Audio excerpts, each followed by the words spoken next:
안녕하세요. 먼 길을 돌아서입니다. 오늘은 지도책에 관련해서 이야기해 보겠습니다.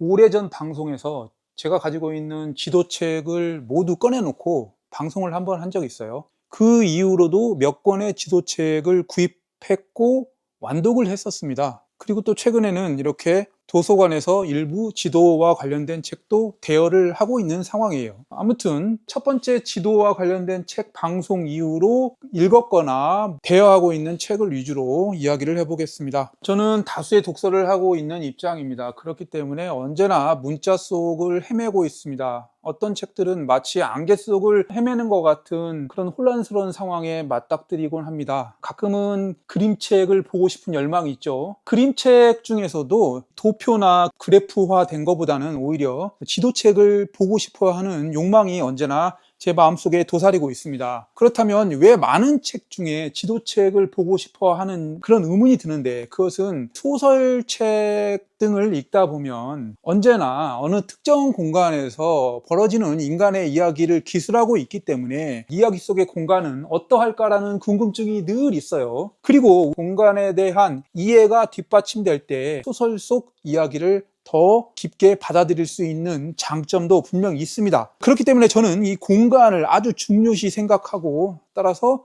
지도책 보는 걸 좋아합니다. 오늘 제가 이야기하고자 하는 지도책에 대해서 개략적으로 말씀드려 볼게요. 눈에 보이지 않는 돈의 지도책, 금융과 관련된 책인데 이것을 지도와 결부시켜서 이야기하는 책입니다. 지구본 수업 1, 2권으로 구성되어 있어요. 그리고 한때 소개했었던 지도로 보아야 보인다. 이건 지정학과 관련된 책이죠. 사라져가는 장소들의 지도, 새롭게 발굴된 고대 유적지라든지 거의 인간의 발길이 들끓지 않는 그런 장소 위주로 나타낸 지도책입니다. 세상을 한눈에 보는 지도책, 이것도 가장 최근에 나온 책인데 세계 지도를 방구 형식으로 보여주면서 여러 가지 현상을 이야기하는 책입니다. 그리고 옛날에 한번 제가 살짝 언급했던 지도로 보는 전쟁사라는 책입니다. 그러면 한 권 한 권씩 꺼내서 차근차근 이야기를 해보겠습니다.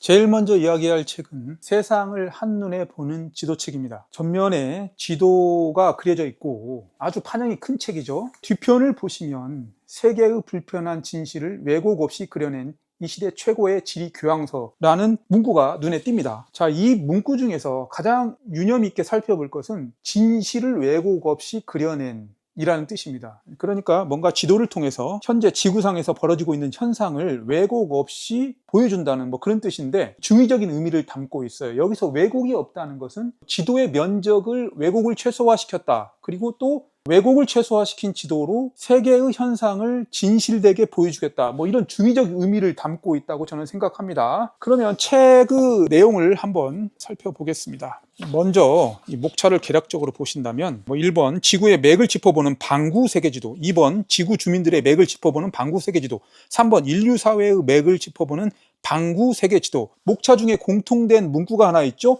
반구 세계 지도라는 뜻입니다. 반구가 무엇일까요? 이것이 바로 반구입니다. 반구라는 것은 서반구, 동반구, 남반구, 북반구 이렇게 용어를 쓰지 않습니까? 이 용어는 지구가 동그란 구의 형태이기 때문에 바라보는 면과 보이지 않는 면이 항상 공존하죠. 그러다 보니까 한눈에 바라볼 수 없으니까 그것을 나눴어요. 이렇게 서반구와 동반구로. 그러니까 구를 평면상에 한꺼번에 볼 수 있는데 그것을 반절로 나누어서 표현했다. 이렇게 반절로 나누어서 표현한 이유는 왜곡을 최소화시키고 한꺼번에 한눈에 보이기 위해서 이런 의도로 이렇게 서반구, 동반구 이렇게 나눈 겁니다. 반구 형식으로 보여지는 책이기 때문에 이렇게 북반구가 있을 것이고 남반구도 있겠죠. 간단히 말해서 반구 지도를 사용하여 지구에 일어나고 있는 현상을 사실적 데이터에 기반해서 보여주는 책이다. 이렇게 말씀드릴 수 있습니다. 자, 이렇듯 이 책은 이 반구를 가장 적절히 활용하여 여러 가지 현상을 보여준다고 제가 아까 말씀드렸는데, 그렇다면 실제로 보여드려 볼게요. 바람의 움직임을 이렇게 서반구와 동반구로 나누어서 그림으로 표현했습니다. 마구잡이로 넘겨볼게요. 이것은 빙하와 관련해서 역시 마찬가지로 서반구와 동반구를 사용해서 보여주었습니다. 요즘 이 지도와 관련된 책 중에서 가장 많이 언급되는 것이 바로 환경과 관련된 내용입니다. 어쩌면 사람들에게 환경의 문제점을 인식시키는 데 있어서 지도책이 가장 효과적이겠죠. 왜냐하면 빙하의 면적이 얼마만큼 줄어드는 것을 과거 지도와 현재 지도를 사용해서 즉각적으로 보여주게 되는 것이죠. 그렇다 보면 이 지도를 보는 대부분의 사람들은 환경의 문제점을 인식하곤 합니다. 반구 지도만 있는 것이 아니라 특정 지도도 이렇게 있습니다. 터키나 이탈리아, 프랑스, 스페인 이쪽 지중해의 수온이 어떻게 변했는지를 반구 지도가 아니라 세부 지도를 통해서 보여주고 있는 상황입니다. 와인 하면 프랑스가 가장 대표적이죠. 그러나 지구의 온난화가 이루어지면서 더 이상 프랑스에서 와인 생산이 힘들어질 것이다. 서반구와 동반구 지도를 통해서 보여주고 있습니다.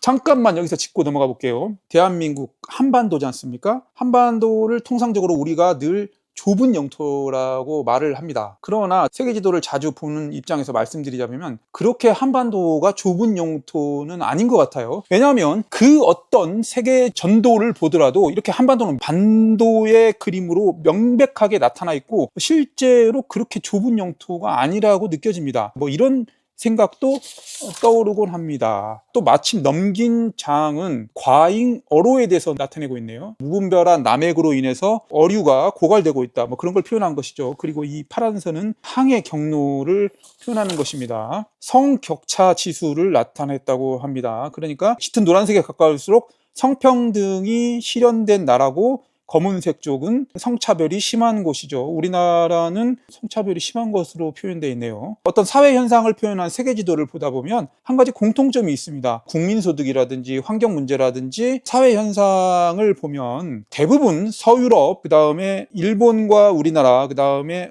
북미, 오스트레일리아 이런 데는 대부분 비슷한 색상으로 표현돼요. 한마디로 선진국이라는 것이죠. 그리고 아프리카, 중앙아시아, 동남아시아, 그 다음에 중동지방, 그 다음에 남아메리카 이런 쪽은 같은 색상의 분류체계로 묶이게 되는 것이죠.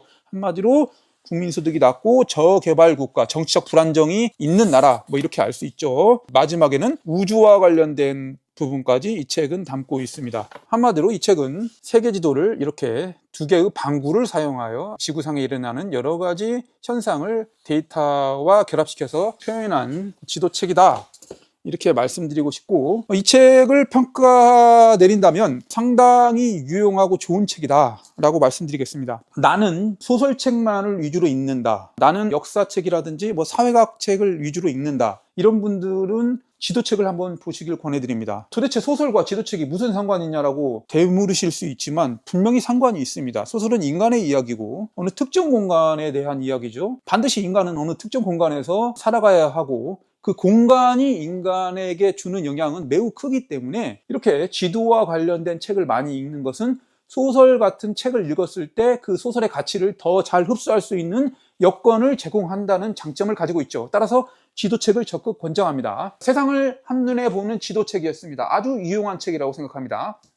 다음 책입니다. 출간한 지 그렇게 오래되지 않은 책이에요. 눈에 보이지 않는 돈의 지도책. 통상적으로 지도책은 공간과 지정학이라든지 환경 문제, 인구의 이동 이런 위주로 표현되지 않습니까? 지도를 사용하여 이렇게 금융까지 그 활용폭을 넓히고 있다는 것을 이 책의 제목을 통해서 우리가 알 수 있습니다. 세계 경제를 읽는 데이터 지리학, 적절한 부제목으로 평가하고 싶습니다. 금융이 언제 어디서 어떻게 작동하는지 완벽하게 보여주는 책, 띠지에 설명되어 있습니다. 책 뒤편을 보시면 당신의 돈은 어디로 흐르고 있는가, 자본주의 폭풍에서 살아남기 위한 금융지정학 비주얼 가이드.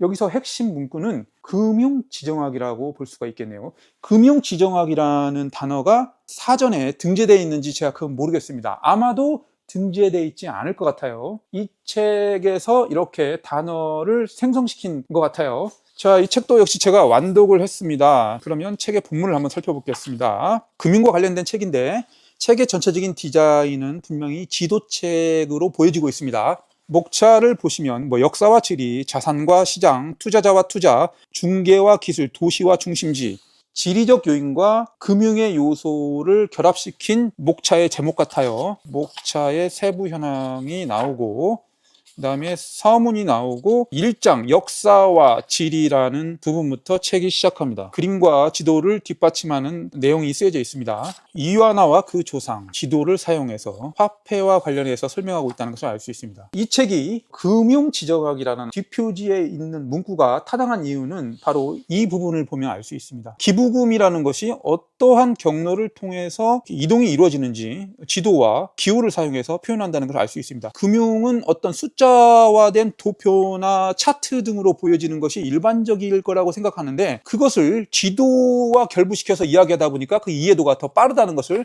이 책을 통해 느낄 수 있습니다. 반면에 이 책이 정통 지도와 관련 책이라고 말하기에는 또 모호한 점은 이런 부분을 보고 느낄 수 있습니다. 이 마르크스 사진이 있고 자본주의와 관련된 이야기를 하는 것이죠. 이것은 좀 지도와는 관계가 멀죠. 이 장에서는 지도보다는 그래프가 더 위주로 그려져 있습니다. 일부는 지도를 사용해서 어떤 돈의 흐름이라든지 자본시장의 동향 같은 것을 보여주곤 합니다.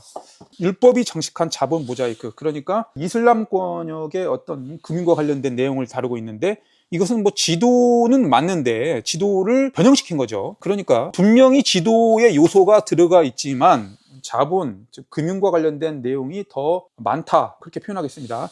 일본의 대지진이 일어났을 때 금융의 동향을 표현한 책입니다. 이 부분은 금융회사의 리더가 있지 않습니까? 그 중에서 여성 리더가 몇 명이나 있는지 이렇게 사람 이름을 기록하고 그냥 기록된 게 아니라 권역별로 아메리카라든지 아시아 이렇게 나누어서 표현한 것입니다. 이것을 좀 더 세분화시켜서 이렇게 표현한 것이죠. 그러니까 이 책을 다시 한번 단적으로 말씀드린다면 지도의 활용폭을 극대화시킨 책이다. 지도를 활용하여 금융까지 표현해냈어요. 이와 같은 활용폭이 넓어지는 것은 더 가속될 거라고 생각합니다. 금융뿐만 아니라 다른 부분까지 이제 지도를 사용하여 표현하는 책이 계속 출간될 거라고 저는 생각하고 있습니다. 자, 이 책을 이야기한 김에 하나의 책을 더 이야기할게요.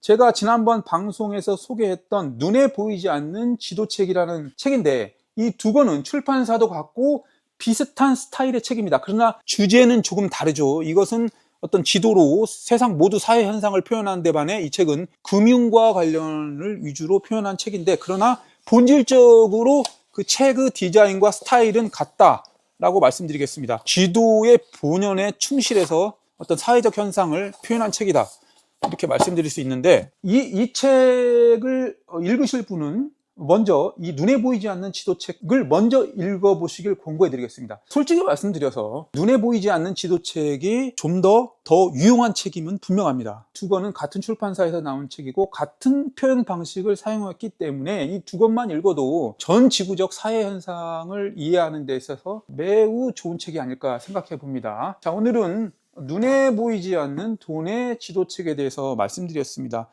역시 마찬가지로 권장하고 싶은 좋은 책이라고 생각합니다. 다음 책입니다. 제가 며칠 전에 구입한 책이에요. 지구본 수업 1, 2권입니다. 지도의 종류라든지 지도의 활용 범위라든지 지도가 가지고 있는 여러 가지 특성, 그 지도를 바탕으로 세계 곳곳을 보여주고 있는 아주 좋은 책입니다. 그런데 이 책에서 특별히 눈에 띄는 게 있어요. 제가 지금까지 보여드린 모든 지도책은 다 외국 저자가 출간한 책입니다. 그러나 이 책은 박정준님, 황동환님, 김재인님, 유희수연님께서 그림을 그리셨고, 이 책은 오리지널 우리나라 저자가 쓴 책입니다. 그 점 하나만으로도 매우 반갑고 상당히 높이 평가하고 싶습니다. 왜냐하면 다른 나라에서 출간한 책은 서양 중심적인 이야기로 가득 차 있어요. 그것은 부인할 수 없죠. 그리고 그들이 지도 제작에 지금까지 중심이 되어 왔으니까요. 그렇기 때문에 동양 쪽, 그중에서도 우리나라는 더 소외될 수밖에 없어요. 동양에 대해서 이야기를 하더라도 중국과 일본의 이야기가 치우치기 마련이니까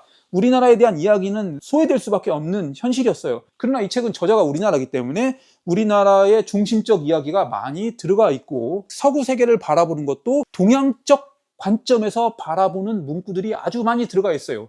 따라서 지도책 중에서 이 지구본 수업 1, 2권을 아주 강력하게 추천드립니다. 물론 다른 책과 동시에 읽는 것을 권고해 드릴게요. 그 책 뒤편을 보시면 세계 테마 기행, 지리의 힘, 월드 리포트를 뛰어넘는 획기적인 지구본 수업, 과장되게 이 책을 평가하는 그런 문구처럼 느껴질 수 있지만 이 문구에 저는 동의합니다. 그리고 그 밑에 그린란드가 인도보다 큰 섬이라는 착각, 인천공항발 미국행 비행기는 태평양을 건널 것이라는 오해. 자, 이 문구만 보더라도 국내 저자가 기술했다는 것을 알 수 있죠. 일반적으로 이 책 뒤편에 있는 문구는 국내와 관련된 내용은 없을 것입니다. 그러나 여기는 바로 인천공항발 미국행 비행기라는 문구가 쓰여져 있습니다. 본문 내용을 한번 살펴보겠습니다. 자, 1권과 2권은 특별히 다른 내용이라기보다 세 개의 권역을 차례차례 보여주기 때문에 1권에서 아시아 위주로 다루었다면 2권은 뭐 유럽 위주로 다루었다, 뭐 이것만 다릅니다. 이 책이 좋은 이유는 세계 지도를 보여드리기 전에 지구본 여행을 떠나기 전에 알아야 할 주의사항이라는 단원이 있어요. 이 단원에서 지도와 관련된 여러 가지 상식적인 이야기를 들려줍니다. 뭐 지도의 제작 과정, 고대 지도가 가지고 있는 왜곡의 어쩔 수 없는 부분, 그 다음에 그 왜곡을 없애기 위한 여러 가지 형태, 그 다음에 위도와 경도와 관련된 부분, 그런 것까지, 즉 지도가 가지고 있는 기본적인 지식을 먼저 알려드리고 그 다음에 이렇게 오세안 이하부터 본격적으로 이렇게 지도와 관련된 내용을 표현하고 있습니다. 또 이 책이 장점이 무엇이냐 하면 이렇게 어느 특정 국가, 즉 오스트레일리아의 공간적인 특성을 쭉 설명을 하고 별도의 장을 활용해서 잘 알려지지 않은 정보를 보여주거나 또는 어렴풋이나마 알고 있는데 다소 모호한 것들을 설명해 줍니다. 그러니까 이 책을 달리 이야기하자면 큰 주제와 덧붙여 격가지의 사소한 정보 등을 보여주는데 그것이 매우 요긴한 정보들이다. 감탄스러웠던 점들은 알 것 같으면서 모를 것 같기도 하고 꼭 찾아보기는 약간 귀찮은 그런 정보 등을 어떻게 제 마음을 알고 이렇게 잘 표현해 줬어요. 그 쿠릴 열도에 관련해서도 러시아와 일본의 지정학적 소유 관계까지 표현해주고 일부에서는 뭐 그림 등도 이렇게 집어넣어서 설명해줍니다. 한마디로 매우 친절한 책이라고 말씀드릴 수 있어요. 지도와 관련해서, 즉 공간적 어떤 정보와 관련해서 아직은 익숙하지 않다, 그런 분들께 권고해드리겠습니다. 아주 이야기도 쉽게 쓰여져 있고 폭넓은 정보를 아주 많이 담고 있는 책입니다. 그리고 무엇보다도 글을 잘 써요. 글도 재미있습니다. 읽는 재미도 느낄 수 있는 아주 좋은 책이었습니다. 지구본 수업 1, 2권입니다. 이 책도 적극 권장해 드리겠습니다. 다음 책입니다. 사라져가는 장소들의 지도라는 책입니다. 지금까지 앞에서 보여줬던 책들은 어떤 전 지구적인 현상을 이야기한 책이라면 이 책은 어느 협소한 공간, 어느 특정 공간에 대한 이야기입니다. 그러니까 앞서 소개했던 책과는 완전히 성격이 다른 책이죠. 뒤편을 보시면 사라져가는 사라질 장소들로 여행이라고 쓰여져 있습니다. 그러니까 어떤 사라져버린, 과거 속에 묻혀버린 어느 공간, 그리고 점차적으로 인간들로부터 소외받음으로써 사라져가는 공간, 그리고 어떠한 추세를 봤을 때 그 공간은 더 이상 인간이 찾지 않은 사라져버릴 장소들, 이런 것들에 대한 내용을 다루는 책입니다. 목차 역시 고대 도시 모헨조다로로부터 시작되네요. 모헨조다로는 인더스 문명에 있는 한 도시죠. 잊힌 땅, 사그라지는 곳, 위협받는 세계, 이와 같은 목차를 가지고 있습니다. 그럼 책 본문을 한번 살펴보겠습니다. 지도와 관련된 책은 서문을 꼭 읽어보시기 바랍니다. 서문은 정말 좋은 내용 등이 많아요. 그리고 서문을 읽고 본문을 봤을 때 어떤 책의 방향성을 느낄 수 있기 때문에 꼭 서문을 한번 읽어보시길 권고해드립니다. 자, 고대 도시 첫 번째는 모헨조다로부터 시작합니다. 모헨조다로는 인더스강 유역에 있는 고대 도시죠. 하라파라는 고대 도시도 있는데 이 책에서는 모헨조다로에 대해서 표현하고 있습니다. 이렇게 글과 지도가 동시에 표현되어 있습니다. 여타 지금까지 봐왔던 지도책과 별반 다르지 않습니다. 그리고 덧붙여서 이 책이 재미있는 이유는 그 특정 공간의 사진을 이렇게 표현하고 있습니다. 지금 모헨조다로의 유적지, 발굴하고 있는 부분을 이렇게 사진으로 보여준 것이죠. 그 다음 장을 넘기면 이렇게 터키의 또 고대의 유적지를 이렇게 보여주고 있습니다. 역시 사진과 그림, 지도가 혼합되어 있습니다. 그다음에 리비아의 고대 도시도 보여주고 있습니다. 지중해 연안에 있는 이런 건축물은 대부분 로마 시대에 축조된 건축물이죠. 중국의 상도 유적지라고 합니다. 역시 발굴된 유적을 이렇게 사진으로 보여주고 있고 딱 봐도 동남아 쪽에 있는 발굴 유적지죠. 팔랑케, 마야 문명의 유적이죠. 그 유적의 특정 부분의 지도를 이렇게 표현했습니다. 그리고 발굴된 유적에 대해서 사진으로 표현하고 있습니다. 사라져가는 장소들의 지도도 제가 완독을 했는데 상당히 재미있습니다. 일부 유적지는 제가 여타 다른 책을 통해서 알고 있는 내용이었고 또 어떤 곳은 전혀 모르는 곳이었습니다. 뭐 알고 있는 내용도 다시 되새기면 새롭게 느껴질 수 있으니까 그 점도 좋았고, 전혀 모르는 장소에 대한 이야기도 무척이나 좋았습니다. 지도와 관련된 책은 다수 읽을수록 공간에 대한 정보가 계속 제 내리속으로 빨려들기 때문에 추후에 읽게 되는 뭐 소설책이라든지 어떤 역사서라든지 이런 책을 읽을 때 엄청나게 유용하게 작용할 수 있습니다. 특정 장소에 대한 내용을 다루는 이런 책을 읽었을 때도 어느 날 우연히 제가 어떤 소설을 읽었는데 이 책에서 언급한 장소에서 일어나는 이야기를 다루고 있다면 그 소설책에 대한 제가 이해도가 훨씬 빨라지겠죠. 또 이 책을 읽었는데 다른 책에서 그 공간이 나왔을 때 말할 수 없는 어떤 짜릿한 면도 있습니다. 그런 면에서 이런 책도 상당히 유용하고 좋은 책이고 또 재밌어요. 사라져가는 장소들의 지도라는 책이었습니다. 다음 책은 지도로 보아야 보인다. 이 책은 제가 완독한 책으로 방송을 한번 한 적이 있어요. 비교적 최신판입니다. 작년에 출간했을 거예요. 그리고 이 책에 담기고 있는 내용은 대략 2021년 정도까지의 데이터가 담겨져 있습니다. 지도책 중에 2021년 정도의 데이터가 담겨 있다는 것은 상당히 최신 책이죠. 간단하게 말씀드리자면 지정학 책입니다. 책 뒤편을 보시더라도 이 책이 지정학 책이라는 것을 알 수 있어요. 지도로 세상을 보는 것은 사진이나 드론으로 보는 것과는 다르다. 지도는 지정학적 격변에 대한 수많은 이야기를 담고 있다라는 문구를 통해서 지정학 책이라는 것을 다시 확인할 수 있습니다. 그럼 지정학이라는 건 무엇이냐? 그것은 지구상의 공간과 그 공간으로 인한 정치 집단의 형국, 그런 것을 다루는 학문이 지정학이죠. 그러니까 이 책은 한마디로 지리적 공간에 따른 각 정치 집단의 힘의 겨루기 상태를 표현한 책, 이렇게 표현해 보고 싶습니다. 세계의 분쟁 지역 또는 정치적으로 매우 민감한 지역을 지도와 덧붙여서 최신 데이터로 표현한 책입니다. 최신 데이터로 표현했다는 것은 러시아 우크라이나 전쟁 부분까지 이 책이 담고 있기 때문에 최신 데이터라는 것을 알 수 있습니다. 자, 지도로 보아야 보인다라는 책이었습니다. 이 책도 역시 공고해 드리겠습니다. 자, 오늘 이야기하는 마지막 책입니다. 지도로 보는 전쟁사입니다. 이 책은 오늘 방송에서 제가 다 설명할 수는 없어요. 그냥 오늘 지도와 관련된 특집 방송이기 때문에 제가 이 방송 코너에 살짝 집어 넣었을 뿐입니다. 이 책은 제가 훗날 별도로 한번 이야기해 볼게요.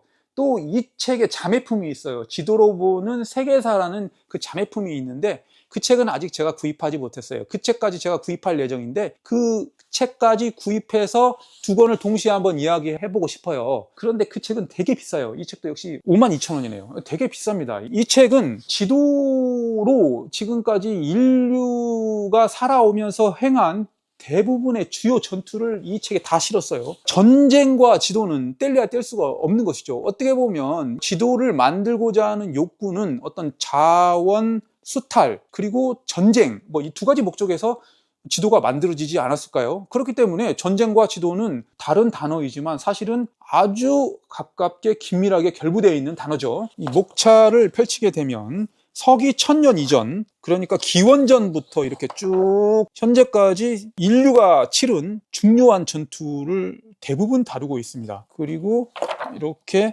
실제 전투가 어떻게 이루어졌나를 표현하고 있습니다. 무엇보다도 이 책이 상당한 노력이 깃들어졌다는 것을 알 수 있는 부분은 한 면에 전쟁의 중요한 내용을 모두 담고자 하는 그 노력의 흔적이 보입니다. 이렇게 지도를 통해서 어떤 병사의 위치라든지 작전의 진행 방향 등을 표시했는데 이렇게 보면 헷갈리는데 여기다가 전쟁의 수행 과정을 번호를 부여함으로써 알 수 있게끔 해주는 것이죠. 번호를 보고 지도를 보면 전투가 어떻게 행해졌는가를 알 수가 있습니다. 그리고 글을 통해서 부연 설명을 하고 있습니다. 1, 2차 세계대전을 한번 보여드리는 게 좋겠죠. 1차 세계대전에서 그 유명한 대규모 포격전이 이루어졌던 베르댕 전투를 보여주고 있네요. 전쟁으로 얼룩진 서부전선 프랑스의 지도가 그려져 있고 역시 마찬가지로 번호가 매겨져 있고 독일과 프랑스가 어떤 전투를 벌여졌는지를 표현하고 있습니다. 그리고 꼭 지도뿐만 아니라 이렇게 전쟁 중에 사용된 무기에 관련해서도 이렇게 군데군데 실어져 있습니다. 다음 장은 그 유명한 됭케르크 철수 작전이네요. 영국과 프랑스 연합군이 독일군에 의해서 전멸당하기 직전에 됭케르크에서 영불 해협을 건너서 퇴각하는 그런 장면을 표현해 봤습니다. 이 책이 좋은 이유는 용어 해설까지 곁들이고 있습니다. 대부분의 용어 해설을 잘 보지 않는데 이 책을 읽다 보면 꼭 용어 해설을 보게 되실 것입니다. 그만큼 잘 요약해 놨어요. 지도로 보는 전쟁사는 대략 이 정도만 보여드리고 훗날 지도로 보는 세계사를 구입했을 때 제가 두 권을 동시에 한번 방송을 해보겠습니다. 구독자분이나 청취자분들께 제가 죄송한 게 있어요. 언제 어떤 방송을 하겠다라고 수많은 약속을 했는데 잘 지켜지지 않고 있습니다. 그 이유는 제가 너무나 거대한 영역을 건드렸어요. 감당할 수 없는 부분까지 약속을 남발한 게 있습니다. 그 점은 좀 죄송하게 생각하는데, 그러나 그만큼 독서에 대한 의욕이 있다는 걸로 이해해 주시면 감사하겠습니다. 지도로 보는 전쟁사, 너무나 훌륭한 책이죠. 이 책도 공고해 드리겠습니다. 이렇게 해서 소개하는 책에 대한 이야기가 모두 끝났습니다. 여타 책 소개 방송과는 달리 이 지도와 관련된 책을 이야기할 때는 어느 한 권도 소홀히 여기고 싶은 책이 없어요. 대부분 너무나 좋은 책이에요. 경청해 주셔서 감사합니다. 먼 길을 돌아서 했습니다.